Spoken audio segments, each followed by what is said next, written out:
जय भीम जय भारत. सक्षम मराठी टीव्ही मध्ये मी श्रीकांत आपलं स्वागत करतो आहे. बातमी आहे नगरपंचायत बहादुराच्या कारभाराची. हा मित्रांनो, आपण ज्याही परिसरामध्ये राहता, ज्याही लेआउटमध्ये आपण राहता, त्या प्रत्येक लेआउटमध्ये एक काही विशिष्ट खेळाचं मैदान, मोकळी जागा ही सोडलेली आहे. आणि आता काही कालावधीपूर्वीच नगरपंचायतने तिथं सूचना फलक सुद्धा लावलेले आहेत की ही जागा मोकळा ओपन स्पेस आहे, वापराची जागा आहे, याची खरेदी विक्री कोणी करू नये, यामध्ये तिथं अतिक्रमण सुद्धा करू नये. नगरपंचायत बहादुरा प्रशासन याच्या सूचना फलक सुद्धा इथं लागलेले आहेत. आणि बऱ्याचशा मोकळ्या मैदानावरती इलेक्ट्रिक खांब सुद्धा, त्याला हायमॉक्स जे आहेत हे सुद्धा लागलेले आहेत. ही चांगली गोष्ट आहे. परंतु जेही मोकळी जागा आणि ज्याही ठिकाणी हे फलक लागलेले आहेत त्या फलकाच्या या मग त्या जागेची नोंद ही नगरपंचायतमध्ये नाही. पाहूया काय आहे बातमी सविस्तरपणे. आपण पाहू शकतात की हा जो आहे ओपन स्पेस आहे, जे खेळाचे मैदान, गार्डन या मग लोकांना वापरासाठी जो लेआउटमध्ये जागा सोडली जातो आहे तो मैदान आहे. या मैदानावरती नगरपंचायतने हा बघा बोर्ड लावलेला आहे, ज्यामध्ये स्पष्ट उल्लेख आहे नगरपंचायत बहादुरा. सदर जागा ही या लेआउटमधील ओपन स्पेस, कम्युनिटी स्पेसची असून यावर कोणतेही अतिक्रमण करू नये, तसेच कोणीही सदर जागेचा खरेदी विक्री व्यवहार करू नये असे केले आढळून आल्यास कायदेशीर कारवाई करण्यात येईल असा एक बोर्ड इथं लावलेला आहे.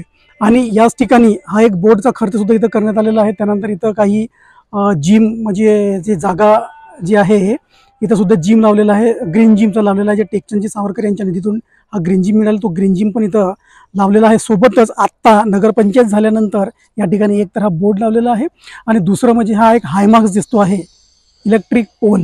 हा बघा इलेक्ट्रिक पोल जो आहे हा सुद्धा इथं लावण्यात आलेला आहे.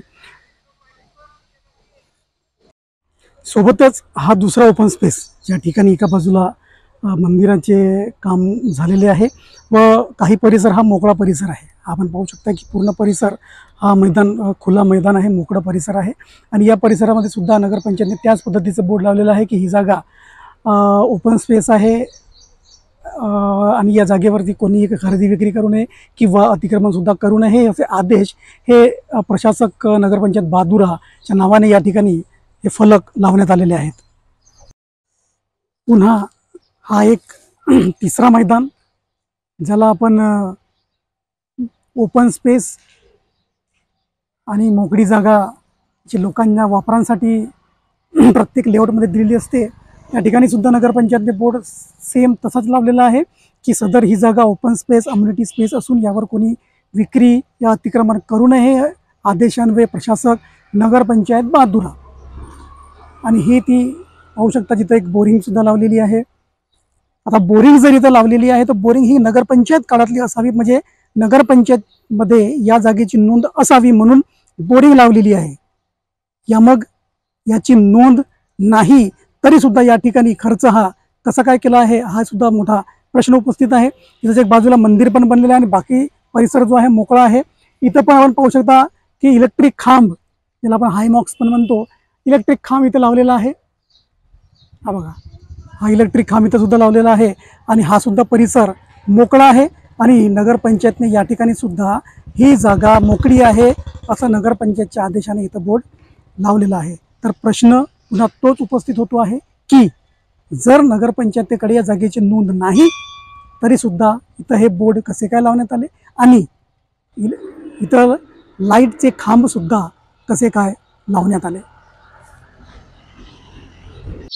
नेमकं प्रकार काय आहे? ती जागा नगरपंचायतकडे त्या जागेची नोंद नाही असे आम्ही नाही, तर याचा लिखित खुलासा जो आहे हा नगरपंचायतीने केलेला आहे. नुकतंच काही दिवसा अगोदर नगरपंचायतीने माहिती अधिकाराखाली एक पत्र जारी केलेलं आहे. त्या पत्रामध्ये स्पष्ट उल्लेख आहे की अजूनपर्यंत नगरपंचायतीमध्ये कोणत्याही ओपन स्पेसची या मग सार्वजनिक जागेची नोंद नाही. मग प्रश्न असा उपस्थित होतो आहे की ज्या जागेची नोंद नगरपंचायतकडे नाही त्या जागेवरती नगरपंचायत खर्च कसं काय करतो आहे आणि त्या खर्चाचं नियोजन ते कोणत्या निधीमधून आणि कोणत्या पद्धतीने करतो आहे हा खूप मोठा प्रश्नचिन्ह उपस्थित झालेला आहे. या संबंधाने आम्ही नगरपंचायतीमध्ये गेलो असता माहिती अधिकाऱ्याने सांगितले की त्याची नोंद आमच्याकडे नाही, त्याचा लिखित पुरावा त्यांनी आम्हाला दिलेला आहे. ते काम, फलक लावण्याचे काम हे बांधकाम विभागाने केलं आहे. बांधकाम विभागामध्ये माहिती विचारला असता तिथंही कुणालाही त्या पद्धतीची सूचना या माहिती नाही. त्यांनी फक्त कोणत्याही रेकॉर्डनुसार नाही तर कुणीतरी संबंधित व्यक्तीने त्यांनी अगोदर एका व्यक्तीचं नाव सांगितलं. आम्ही त्या व्यक्तीला त्यांच्या समक्ष उभा केला. त्या व्यक्तीनं म्हटलं तर बांधकाम विभागातील व्यक्ती म्हणतो आहे की नाही, आम्हाला कोणीतरी दुसऱ्या व्यक्तीने सांगितलं. असे फक्त एखाद्या व्यक्तीने सांगितलं म्हणून ती जागा आपली आणि आपण तिथं बोर्ड लावलंय, असे प्रश्न आणि असे चित्र नगरपंचायतीमध्ये दिसून येत आहे. तर प्रश्न खूप मोठा उपस्थित होतो आहे की जिथं नगरपंचायत ही विकासाच्या मागे लागलेली आहे, लोकांना वेगवेगळे नियम सांगत फिरत आहे आणि लोकांकडून जो कर वसुलीचा जो रेशो आहे हा चांगल्या प्रमाणामध्ये आहे. विकास कामे, कर वसुली हे चांगले प्रकार आहेत, पण कुठं ना कुठं विकास कामे आणि कर वसुलीच्या पडद्यामागे हा खूप मोठा एक प्रकार होत आहे की नगरपंचायतमध्ये त्या गोष्टीचं या त्या जागेची नोंद नसतानाही नगरपंचायत तिथं आपलं अधिपत्य कसं गाजवत आहे आणि तिथं विकास कामे आणि सूचना फलक ही कोणाच्या निर्देशाने तिथं लावलं जात आहे, हा खूप मोठा प्रश्नचिन्ह आहे. सक्षम भारत टीव्हीला आपण सबस्क्राईब जर नाही केलं असेल तर लगेच सबस्क्राईब करा. आम्ही बातमी दाखवू, top to bottom, start to end. प्रत्येक बातमीचा उलगडा हा आम्ही नक्की करू. धन्यवाद.